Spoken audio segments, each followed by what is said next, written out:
Hi, everyone, and welcome to our webinar today. I'm Abram, and this is Translation Notes, Mark 14:10 through 21, Part 1. I had to unexpectedly reschedule from last week to this week, so apologies for any inconvenience that might have caused you, and I'm glad to be joined by those of you who are here live, and I know some folks will be watching this on a recording afterwards as well. We are in a new passage today, and we're not going to get very far into it. I want to make some literary connections and kind of understand what Mark is doing and where he's going, but we'll do at least a couple verses today. I think everybody knows how to access everything in the GoToWebinar control panel, the questions box to send questions or comments my way, and the handouts section, which has this handout here. If you're watching this on a recording, you can access this handout at tinyurl.com/Mark Translation Notes. That's got everything for all of Mark up to this point. I just note at the very bottom of this handout, I'm mindful we still need to go back and do Mark 3, which we will do. We've got a ways to go in chapter 14, though. It's a pretty long chapter. So let's dive right in. This is by way of review. The last few weeks we did Mark 14, 1 through 9, and we had verses 1 and 2, which go this way. Now the Passover and the festival of unleavened bread were 2 days away, and the chief priests and the law experts were sneakily seeking how to detain Jesus so they could kill him. And I just have a note here under sneakily. That's one possible way, but it's endalo, it's in deceit. There's other options here: stealthily, secretly, furtively, behind the scenes, but some kind of nuance of deceit I think ought to be in there. Treacherously. Mark has already in verse 1 of this chapter set the stage for the betrayal that we're now going to see in verses 10 and 11.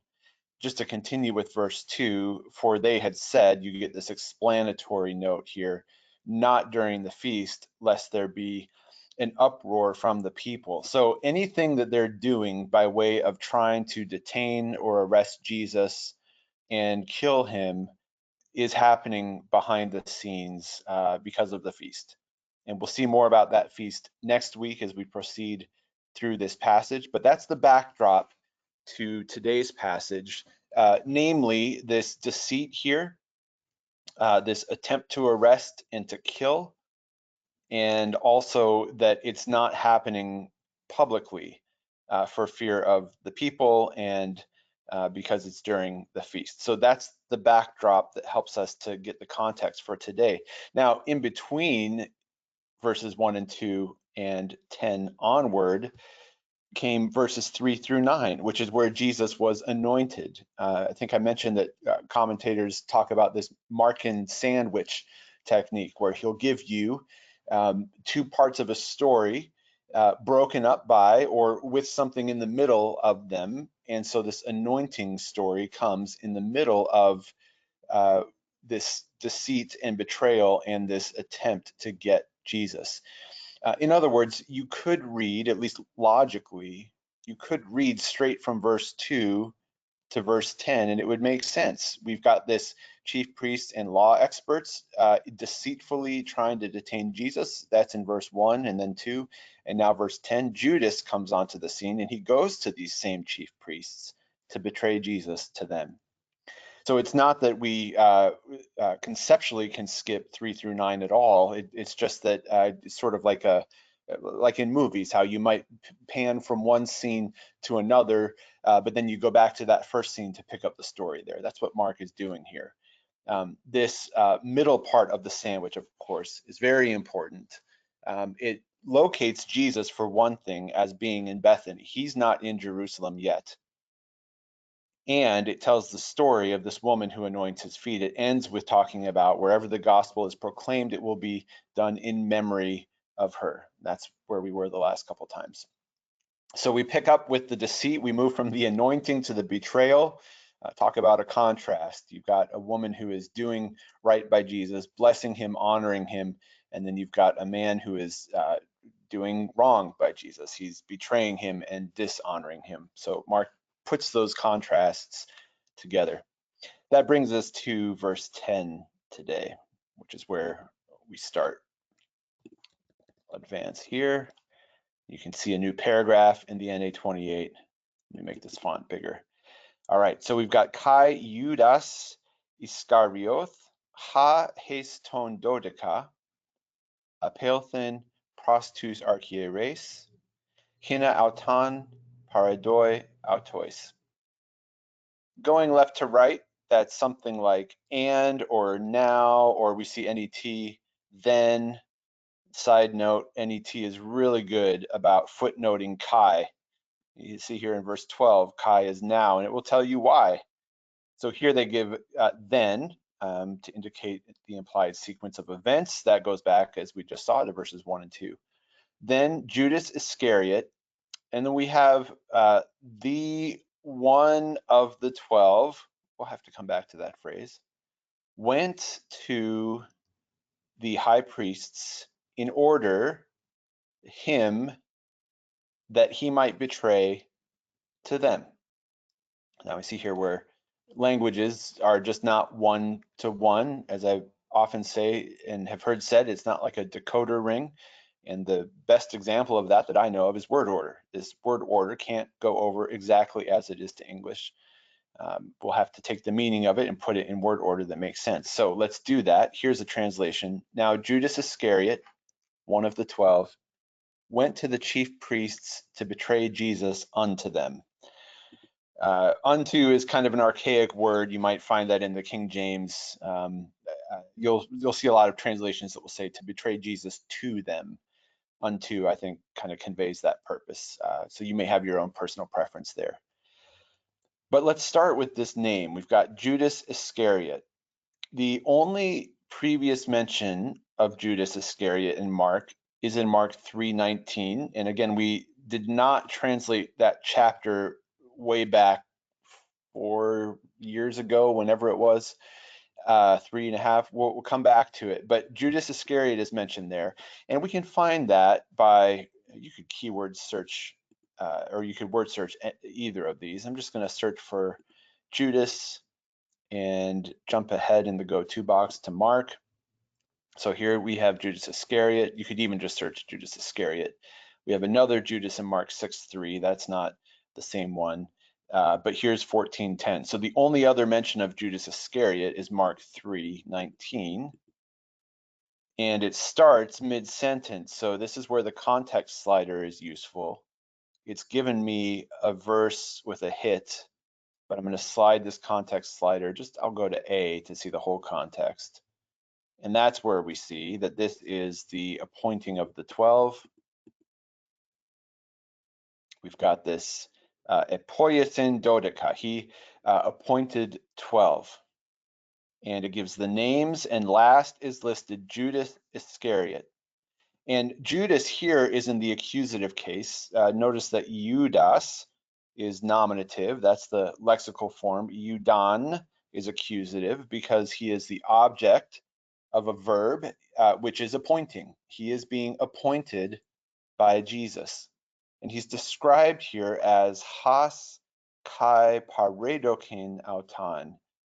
And he appointed Judas Iscariot, who also or even betrayed him. And we get this word paradidomi that we're going to see again today. I'm just going to search for lexeme now. I'm just going to add a range quickly. Mark, this is a multivalent word that we'll look at some more, but it is the word that comes up twice today for betray. So that makes sense. There's a lexical match there. In fact, what Mark is doing in retrospect is foreshadowing from Mark chapter 3, this Judas Iscariot, and he names him again here as one of the 12 as someone who will betray him. So that already in Mark 3 is coming up. Now, interesting side note, this is not in your handout, but I think it's worth mentioning. I cannot remember now the commentary, but this is not my idea. So credit where credit is due, even if I can't remember who gets the credit. This verb, pareidoken, is in the aorist. And so it reads like, and Judas Iscariot, who betrayed him. Now, that doesn't sound all that weird, because by the time we're reading the Gospel of Mark, and even by the time Mark's first readers or listeners are taking in the Gospel of Mark, they will know Judas as the one who betrayed him. So past tense makes sense. But we might just puzzle over this briefly. And the commentary I saw said that the Greek of Mark's day didn't use the future tense as much, or the future tense of the verb. And so whereas you might, in English writing, you might say Judas Iscariot, who would betray him, or who later betrayed him, although that's past tense too, who would go on to betray him. It's just interesting that Mark is foreshadowing here, but using this past tense, this aorist aspect, this looking at the action as if it's already completed, because it was, in fact. That's just an interesting side note. So that's how he's identified. It's also interesting to note that that's the only identifying detail we get of him in Mark 3, other than his last name. It's not to say that Judas doesn't have other things that could be said about him, but in Mark, this is how he's known, this is how he's named. Iscariot being the surname, as BDAG says, of Judas the informer. If you're curious about that, you could go to BDAG and other commentaries which have more on the origin of that name. We already saw this other Judas in Mark 3, and so the surname is helpful to set him apart from others. But I'll just triple click into BDAG here, and you see here from Iscariot. Surname of Judas the informer, as well as of his father. The meaning of the word is obscure, which means you'll probably get 5 or 6 different ideas across your commentaries. But there's some note here, even in BDAG, about that, and your commentaries, especially your Greek-oriented ones, would say more about that if you're looking for more information on that. For translation, I think it's just as simple as saying Judas Iscariot. You might even see what the UBS Translators Handbook does with that. Doesn't look like very much. So Judas Iscariot, pretty standard translation there. Where it starts to get a little bit tricky is this phrase here, ha heis ton dodeka, the one of the 12. Who one of the 12? It could be implied who was one of the 12. This ha is a little puzzling at first glance. There are a few explanations here. Max and Mary, the grammatical analysis of the Greek New Testament, which we don't have in accordance, but you can probably find a good used copy in print somewhere. They have this note on ha heis, that classical Greek, this would be rendered as that one known to the reader. So classical Greek being, you know, 5th, 4th century BC, basically anything up to the time of Alexander the Great. And then once Greece starts to lose control to other powers, then it turns to Hellenistic Greek, synthesizes more with other cultures and languages. So in classical Greek, which is not the New Testament, they note this means that one known to the reader. So that would fit with Judas. But they say that by the time of Hellenistic Greek, this can just mean one of. And in fact, the large majority of translations will just say one of the 12. Even if heis ton dodeka was sufficient for that, and you wonder about leaving this ha hanging, that ha eis or ha heis itself means one of, according to Max and Mary. And Robertson, which we do have in accordance, in his Greek grammar notes that this article at first looks incongruous. So here's that kind of word for word literal translation, the one of the 12, but the early papyri give illustrations of this usage, also translating it just as one of the 12. Now, when we read English translations, we probably don't give a second thought to this, but when we look at this in Greek and that ha is there, to me it stood out, and I was encouraged to see that a couple of grammarians address it. I did not find any Greek commentaries that did. I may not have looked long enough. But this classical Greek nuance, that one, who was one of, I think Max and Mary, they're not really weighing in here, but they are noting that by the time the New Testament is written, this has moved to just meaning one of. So that's Judas. Again, this harkens back to chapter 3, where he's mentioned, and we get his first name, his last name. We get this betrayal piece, but also the nomenclature of the 12 is also mentioned in Mark 3. So there's a pretty tight connection there lexically between these two chapters. And as far as the 12, you may see this capitalized in some places. And I think that would certainly be appropriate. The idea here is that this is a well-known group. I mean, I think even here today in this webinar, among this gathering of people, I think if we say the 12, we probably all would think of the same 12 people, namely the 12 apostles that Jesus appointed. But if you wanted to bring that out as more of a title with a capital T in your translation, I think that would make sense. You may see that in some translations. And you don't need to, I don't think, because of that, because it's kind of a stock title and the original audience would know who that was. I don't think you need to fill out, put another noun here, even in brackets. In other words, I don't think you need to say in translation, one of the 12 apostles, or one of the 12 whom he appointed. I think just the 12 is sufficient, even though in a totally different context that might be confusing. I think in Mark, that's pretty clear. And in fact, he's used that naming convention for them before. All right, so we've got Judas, we've got who he is, we've got a little bit of background, we've got some further reading on the surname if we're so inclined. We've seen the connection to where else he is in Mark. Now, the question is, what does he do? And just to remind, especially if folks have joined just recently, using the questions box, you can type any comments or questions to me at any time, and would be happy to interact that way. Now, Judas Iscariot, one of the 12, what does he do? Apelthen went prostus archieres to the chief priests.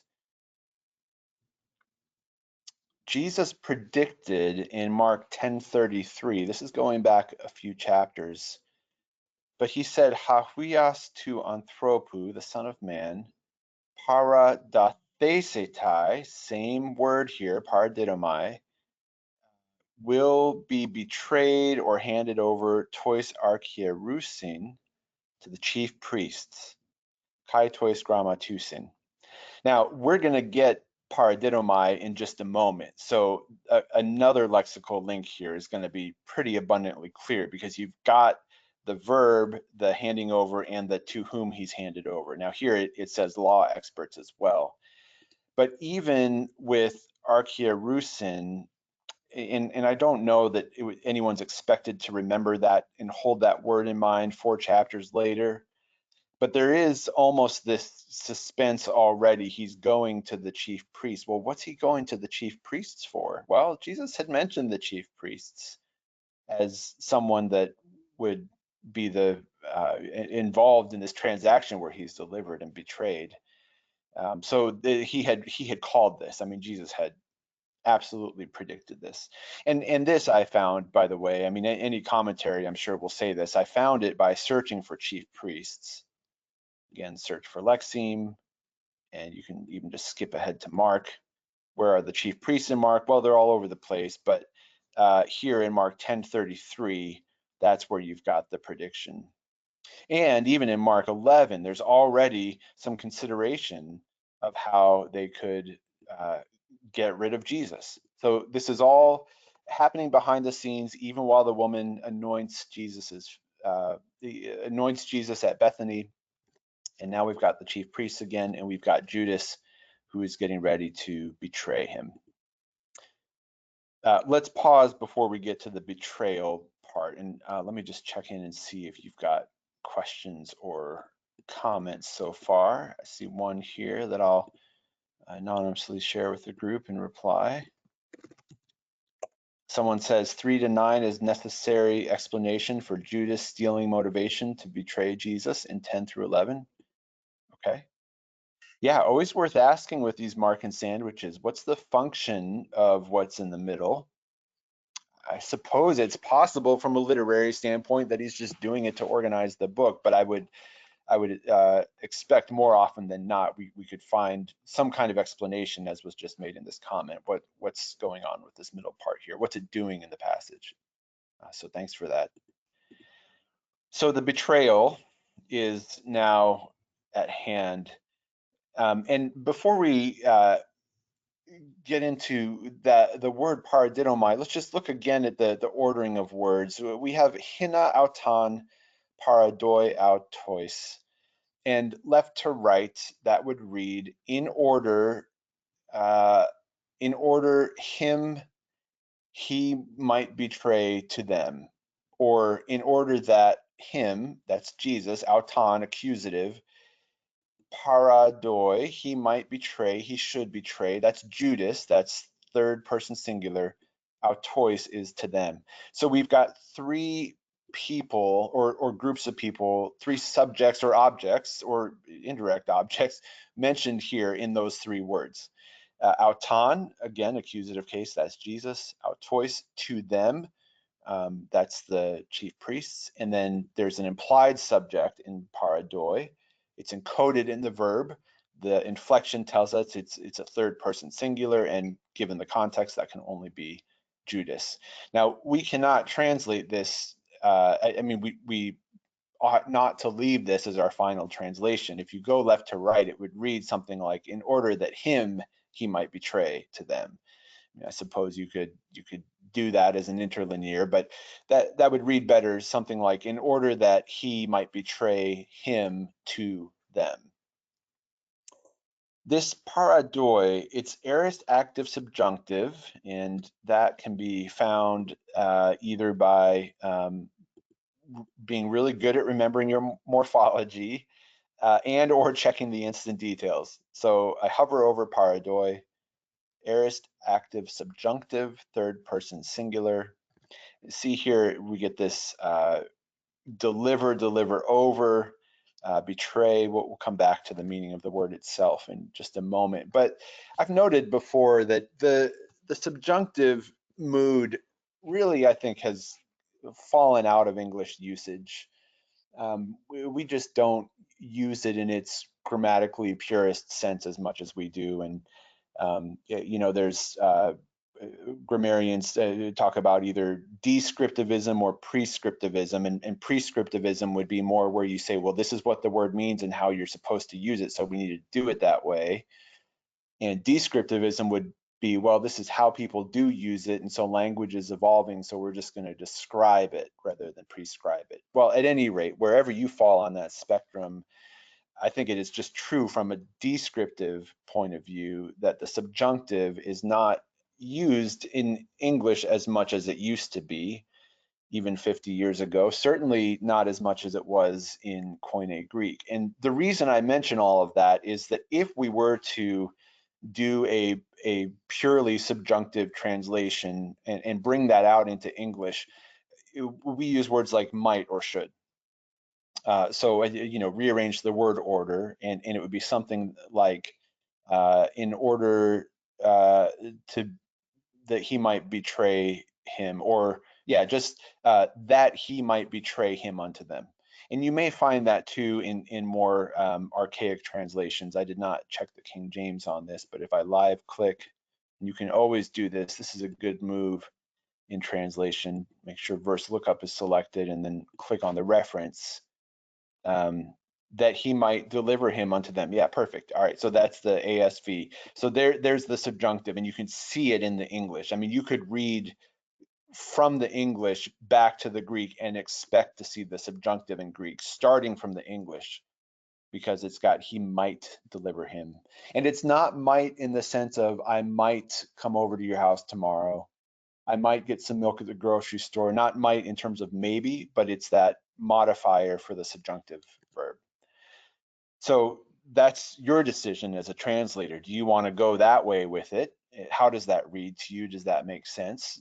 Again, descriptively, the subjunctive is falling out of usage in the English language, and we can mourn that or celebrate that or not have an opinion about that. You will see a number of translations translate this as if it's an infinitive. And so I've done that here. He went to the chief priests to betray Jesus unto them. Now, the disadvantage of this does not serve as a good interlinear translation, because this makes you think there's the infinitive in the Greek and there's not. But again, in terms of English usage, this is probably a more natural way in the 21st century, at least in certain contexts, to talk about this subjunctive verb, to translate it. So that's a decision for you to make as a translator. But I've rendered it, went to the chief priests to betray Jesus unto them. Then, of course, I've got the archaic unto, but you might just have betray him to them. And that's kind of a funny phrase too. Again, that's a decision for you to make as a translator. Does that make sense to you? You'll see a number of translations that say betray him to them. Is betray the kind of verb where I think of somebody betraying someone to somebody else? If not, this actually is interesting. The NET gives us betray Jesus into their hands.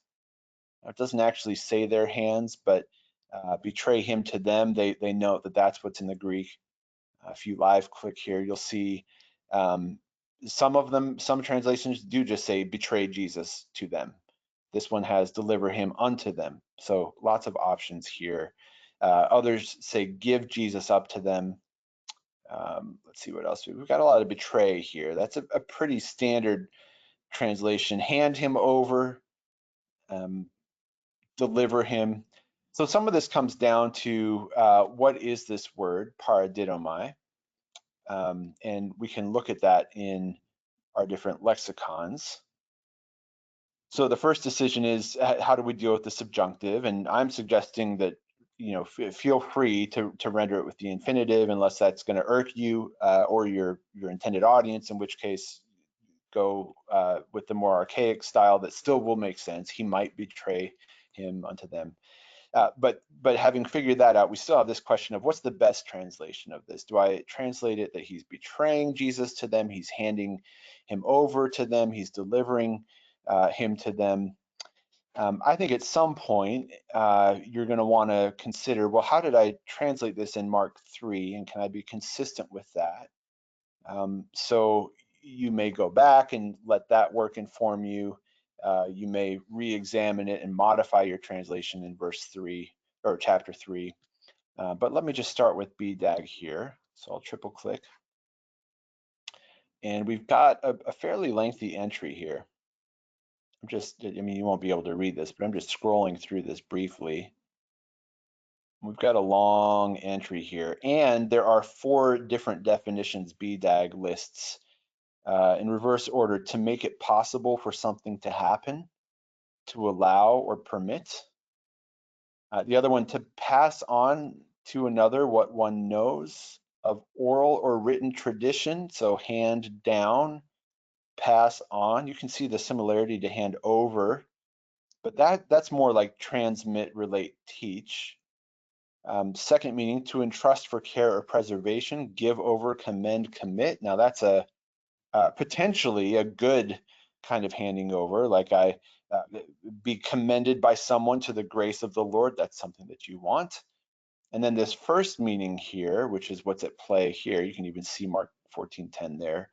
Hand over, turn over, give up a person. And then we get hand over, give over, deliver, entrust, to convey something in which one has a relatively strong personal interest. Now you'll remember probably that this is the full definition in bold after the number, and in bold and italics is the translation equivalent. BDAG gives us hand over, give over, deliver, entrust. I don't think entrust would be a good translation for this particular verse. I don't think it would make much sense in the context if we said Judas went to the chief priests in order to entrust Jesus to them. You know, that makes it sound like Jesus is somebody that Judas just wants them to take good care of. That is not Judas's intention. So we can rule that out, but we still could consider hand over, give over, betray. But I did all this background at the beginning of the webinar today because I think we want to remember that however we translate paradidomi, we've got this deceit, this furtive kind of, maybe not according to their own law, they're sneaking around, they've got murderous intentions. And so I think that is appropriate to bring out in paradidomi somehow. And so I suggest betray here. I think a lot of translations will have that, but you could do delivered over, handed over. That would be a decision that you would want to make in translation. But this is an interesting verb, and it gives us a good opportunity to remember what is called the word totality transfer fallacy. This comes from Doug Stewart in his Old Testament Exegesis Handbook. We have this in accordance. And he says this fallacy is assuming that all the possible meanings of a word or phrase go with it whenever it is used. In other words, this word has meant this thing in this one context, so it means that in this other context. Well, context determines meaning, and words have a range of meaning, and English is like this. I mean, if we just pause to do some thought exercises, some words in English like this are, the one I always think of is the word hit, H-I-T. That could be a verb. You hit the ball with the bat. Hit could refer to a song. It could be a noun. That was a #1 hit. Hit could refer to hit the gas. It could be used in a metaphor. And so the meaning of hit in one context does not travel with it to all the other contexts. So that is to say that what we want to not do is look at a lexicon and say, oh, that sounds like an interesting kind of fresh translation.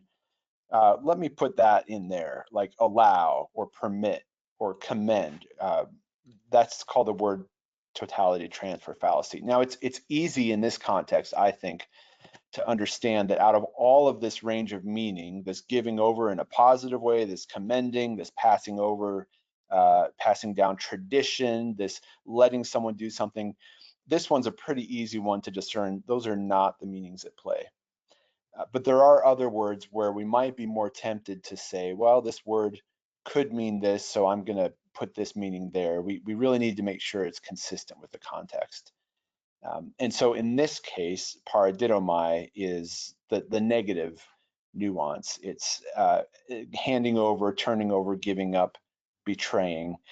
Interestingly, I wondered about this because I saw the majority of translations with betray here, and I wondered, did I just miss in BDAG the word betray in this entry? Like I didn't see it just now, and in fact, you can answer this authoritatively. Keep the Greek entry searched there. We had triple clicked to it. You can change this search field. I would just go with all English.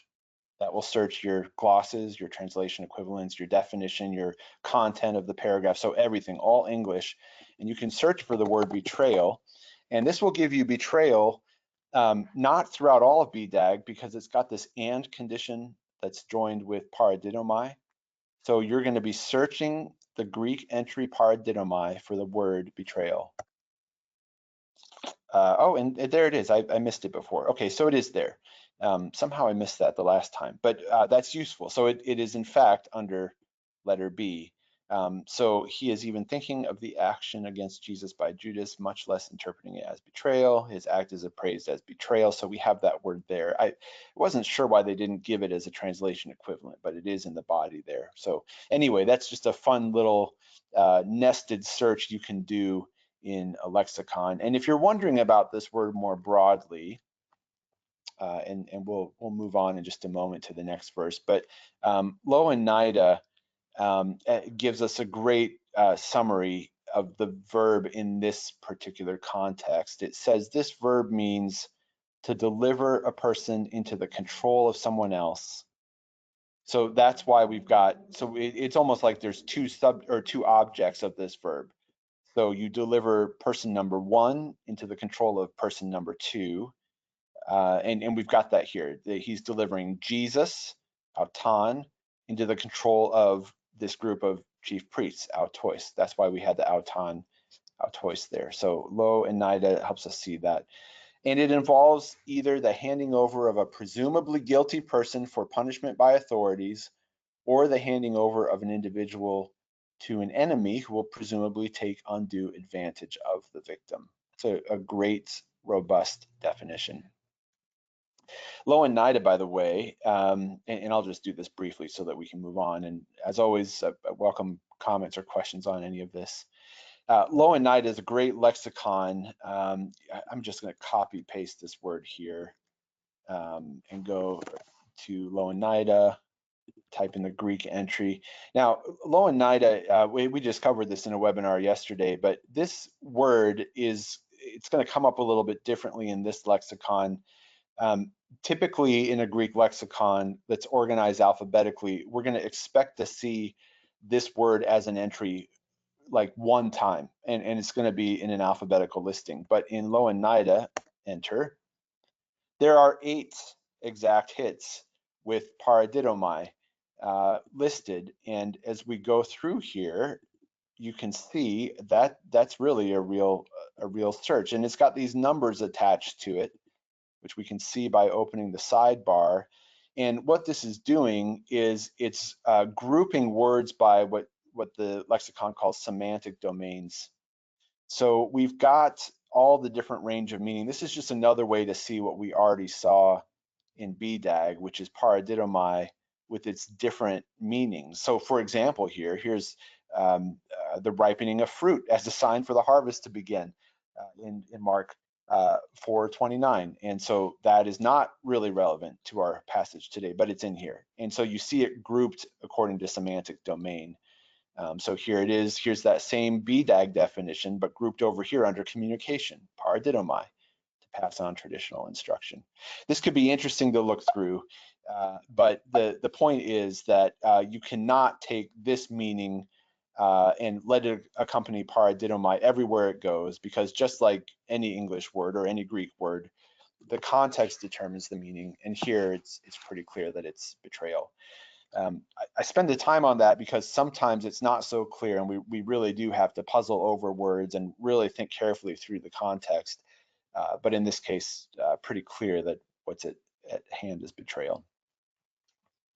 As we get ready to move on to the next verse, again, comments or questions are welcomed. Here's the Greek New Testament diagram from Accordance. I just copy and pasted this into your handout in case you don't have this, but you can see here's our subject at left, Judas Iscariot, and this equals, this would be called an appositional phrase, or a phrase that's describing him. So it's not adding anything grammatically to the sentence, but it is describing him, but it's an equal sign because you could have said one of the 12 instead of Judas Iscariot. We get both, but they're both functioning in the same way as a subject.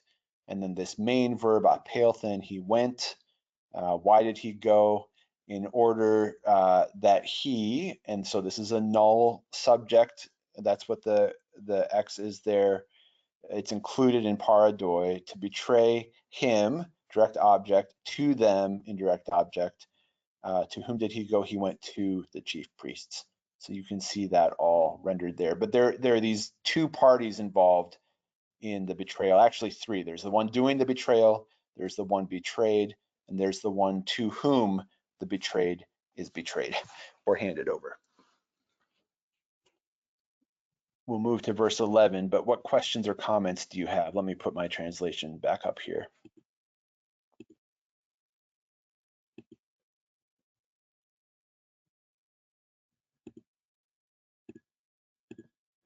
All right, let's move on.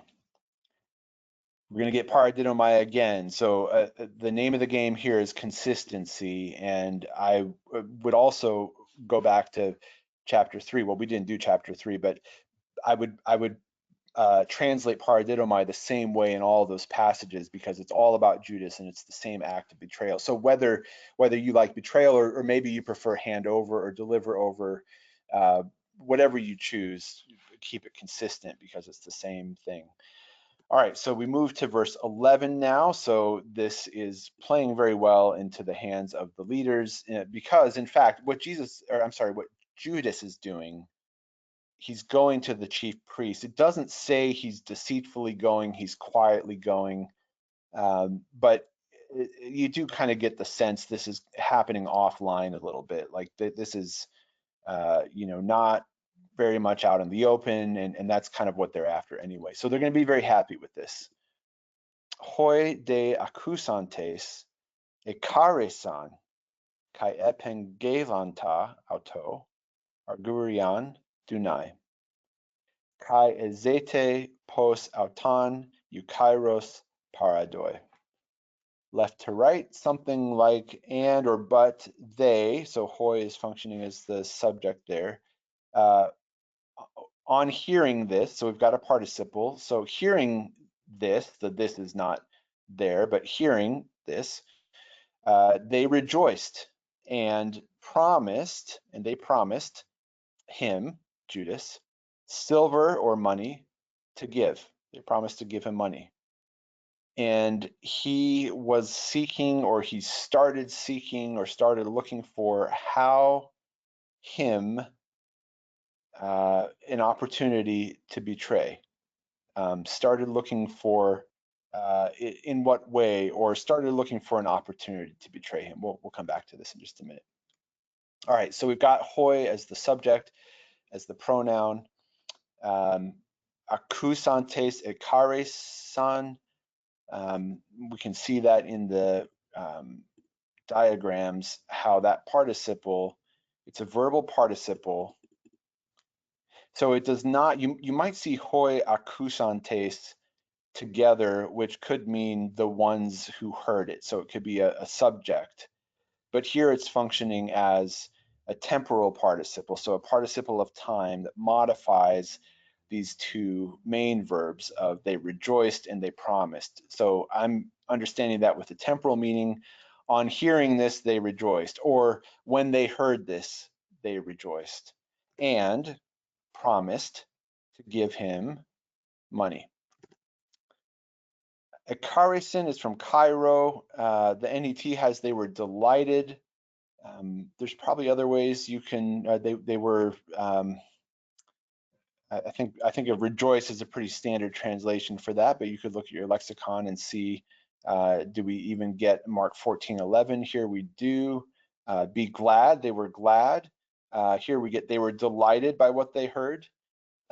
Rejoice is a funny word, I'll grant you. I mean, you could rejoice in bad things or wrong things, which is what they're doing. Rejoice, I tend to think of as a worship word or a praise word, whether I'm right or not. That's the connotations I have. And so if you think that same way, and if that feels like a funny word there for you, then I think delighted is a good word, because that I can see, you can delight in the good, you can delight in the bad or the evil. But I think you can rejoice one way or the other. That idea of joy, though, feels a little funny here. So you might just think about that. How does that come off to you? I think the word ekaresin permits either translation. You can see here in BDAG, state of happiness and well-being, rejoice, be glad. I don't know that you could say they're in a state of well-being, because this is going to be bad for their souls too, but they are happy. They're getting what they wanted. So they were delighted, NET gives us. And so they promised to give him silver or money. We've talked about money before in this webinar and as we've translated. And the question is, what's the target language say? And, or I'm sorry, what does the original language say?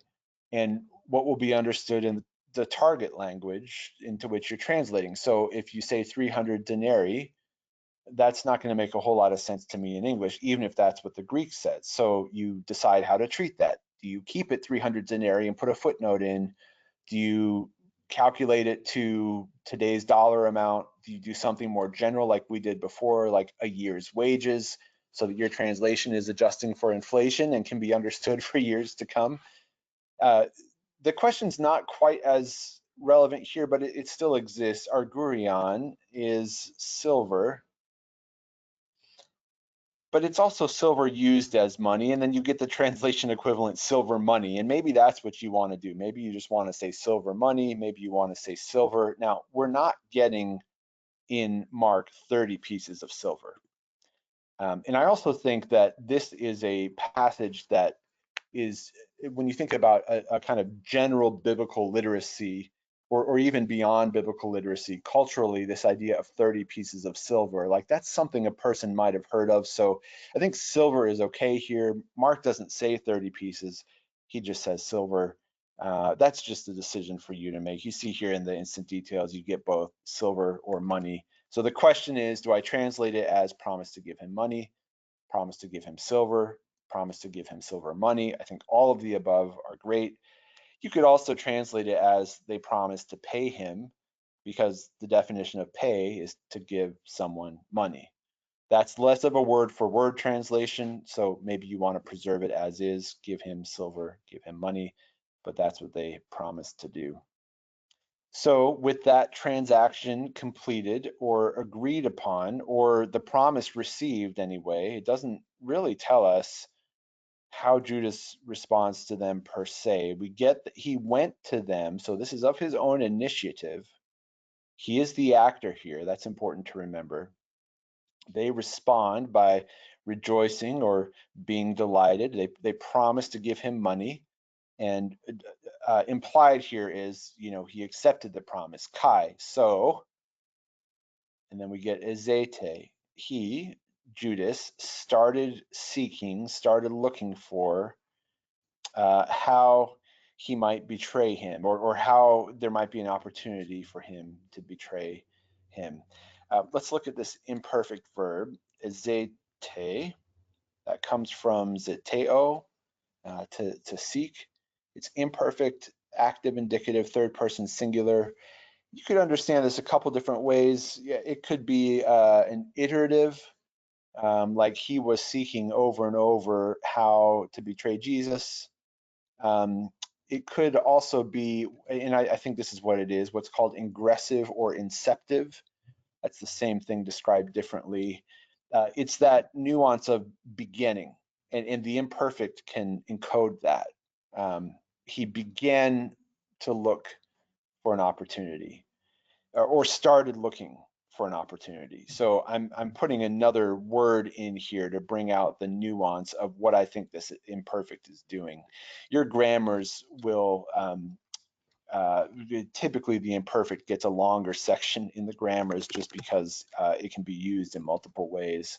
If I go to mounts, for example, and go to titles and imperfect, you'll want to just go ahead till you get to the list of usages. Let's see, he's talking about morphology here. Yeah, you may need to go to maybe an intermediate one. I know Wallace has a lengthy section on the imperfect, and he has multiple. Yeah, so here it is. So he's got all of these different ways of understanding how the imperfect could be used. This is a very long list, but one of them is the inceptive or ingressive, this beginning imperfect, like he started doing something, and he'll give you lots of examples there if you're interested in that. So Judas started looking, and I understand it that way because it's kind of like the deal is done. He signed on the dotted line. I mean, again, it's not told to us, but it's implied. So he started looking for an opportunity to betray Jesus. And there's something in here too where maybe he hadn't actually been looking for an opportunity before, which is kind of interesting to think about. Maybe he was waiting to get the money. So we could ask lots of questions about this, as people have done for 2,000 years. Like, what was he thinking, is one of the questions. All right, so what's he looking for? He's looking for eukairos, a good, opportune time to betray Jesus. That word, in its roots and accordance helpfully in the instant details, tells you kairos, meaning good, kairos meaning opportunity. And so he's looking for a good time, an opportunity. I think you could translate that however. Convenient, looking for a convenient time to betray Jesus. Let's just take a look at the diagrams here on verse 11. We'll think about wrapping up in just a few moments. I know we just did 2 verses today, but we get to verse 12 and the scene shifts again. So I wanted to really get our bearings on these 2 verses because now we're going to move next to, well, not the betrayal. We're going to move next to Jesus preparing the upper room. So we'll come back to that next week. But yeah, questions, comments, we can spend the rest of the time on that. And then here's just looking at verse 12, the diagrams. I'm sorry, verse 11.